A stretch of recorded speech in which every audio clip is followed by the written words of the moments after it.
Abonnez-vous pour partager toutes nos nouvelles vidéos, des témoignages, la parole de Dieu, vraie, pure et inégalable. La vérité à Jésus-Christ est toujours là pour vous, à votre service. Que Dieu nous bénisse tous.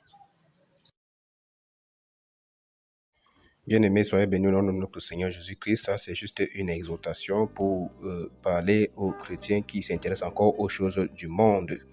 La Bible dit ici de ne point prendre part aux œuvres infructueuses des ténèbres, mais de les dénoncer.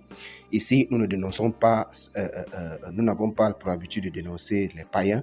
Ils sont païens, mais c'est pour attirer l'attention des chrétiens qui sont en Christ et qui ont aussi tendance à faire ce genre de choses, ont aussi tendance à vouloir suivre les clés du monde. Qu'est-ce que Éphésiens 5, verset 7 nous dit? À partir du verset 7, bien sûr. N'ayez donc aucune part avec eux. Autrefois, vous étiez ténèbres et maintenant vous êtes lumière dans le Seigneur. Marchez comme des enfants de la lumière, car le fruit de la lumière consiste à toutes sortes de bonté, de justice et de vérité. Examinez ce qui est agréable au Seigneur et ne prenez point part aux œuvres infructueuses des ténèbres, mais plutôt condamnez-les, car il est honteux de dire ce qu'ils font dans le secret. Père, je viens donc ici en ce moment aussi vous exhorter que la Bible demande de s'écarter de ce genre de personnes. On va voir ici que cette vidéo montre un homme ici au Cameroun qui a été doté, un homosexuel qui a été doté dans sa famille. Sa famille a mangé la dot, ses parents ont accepté la dot parce que ce Russe avait beaucoup d'argent. Je tiens déjà d'abord à avertir que tout le monde qui a participé à cette dot a participé au péché d'homosexualité. Est lui-même un homosexuel, qu'il le veuille ou non, et il devrait se repentir.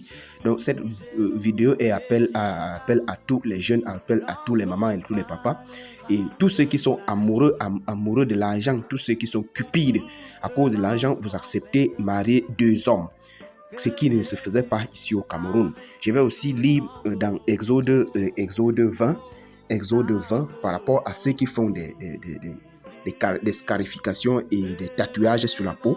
Ils ne savent pas que c'est un péché. La Bible dit ici, dans Exode 20, verset 4, « Tu ne te feras point d'image taillée ni de représentation quelconque des choses qui sont en haut dans les cieux, qui sont en bas sur la terre et qui sont dans les eaux plus bas que la terre. Tu ne te prosterneras point devant elles et tu ne les serviras point. Car moi, l'Éternel, ton Dieu, je suis un Dieu jaloux qui punit l'iniquité des pères sur les enfants jusqu'à la 3e et la 4e génération de ceux qui me haïssent. » Donc, bien aimé, nous allons voir ici que tout homme qui fait des maquillages sur la peau est en abomination à l'Éternel, c'est une malédiction. C'est une malédiction de désobéir à la loi de l'Éternel. Concernant la dot qui a été faite de ce monsieur, de cet homosexuel, tout homme qui a mangé cette dot au niveau de la Konolinga au Cameroun, tout homme qui a mangé cette dot, tout homme qui a participé à cette dot est en abomination à l'Éternel. Et la Bible dit qu'il maudit jusqu'à la 3e et la 4e génération de ceux qui me haïssent. Donc ne soyez pas surpris que dans vos vies futures, vous ayez des enfants qui n'ont pas de travail ou des enfants qui sont compliqués parce que vous avez accepté une abomination d'entrer dans votre maison, d'entrer dans votre famille. Donc, il y a aussi dans cette vidéo, on peut voir les images d'une jeune fille qui porte le nom de Satan sur son vêtement. Elle dit qu'elle est adepte de Satan.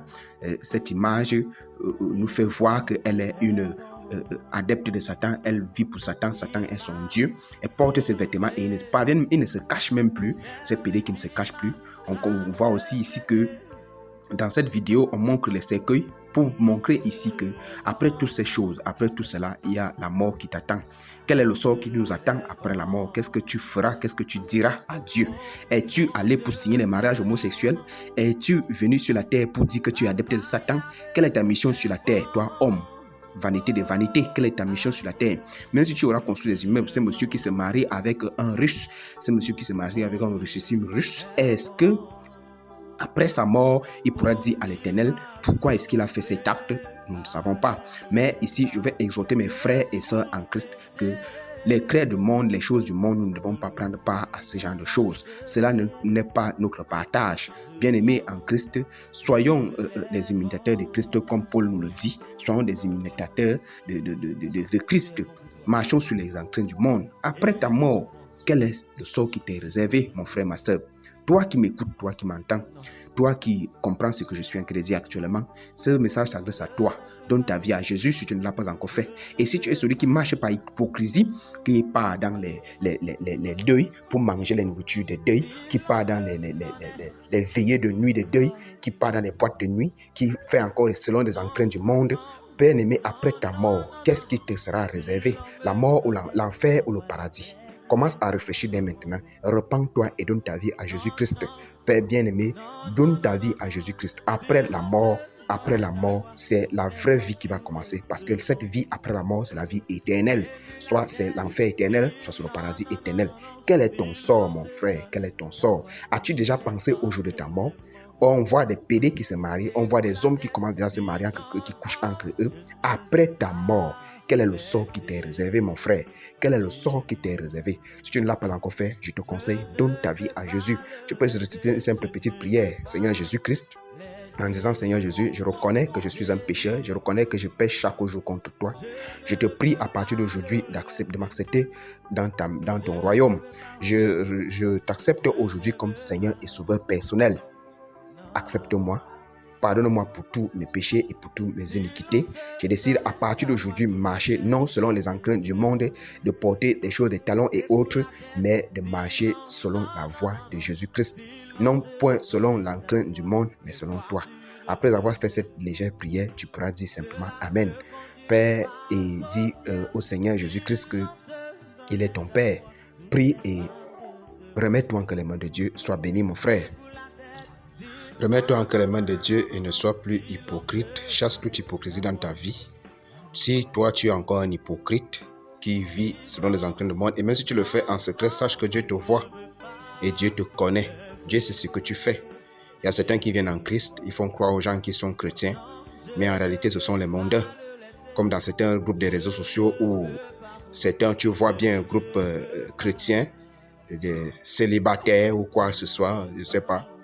Et quand tu es entré là-bas, ce sont des trucs à usage sexuel qui sont utilisés dans ces genres de groupes sexuels. Ils utilisent des langages pervers. Donc, même si tu fais dans les réseaux sociaux, dans le secret, Dieu te voit. Repentons-nous, repentez-vous, tous ceux qui vivent dans l'hypocrisie et dans les enclins du monde. Repentez-vous. La venue de Christ est proche, elle est imminente. Repends-toi, mon frère, ma soeur. Toi qui t'adonnes à des futilités. Soyez bénis, mes frères, et que la grâce du Seigneur nous bénisse tous au nom de Jésus. Abonnez-vous pour partager toutes nos nouvelles vidéos, des témoignages, la parole de Dieu, vraie, pure et inégalable, la vérité en Jésus-Christ, est toujours là pour vous, à votre service. Que Dieu nous bénisse tous.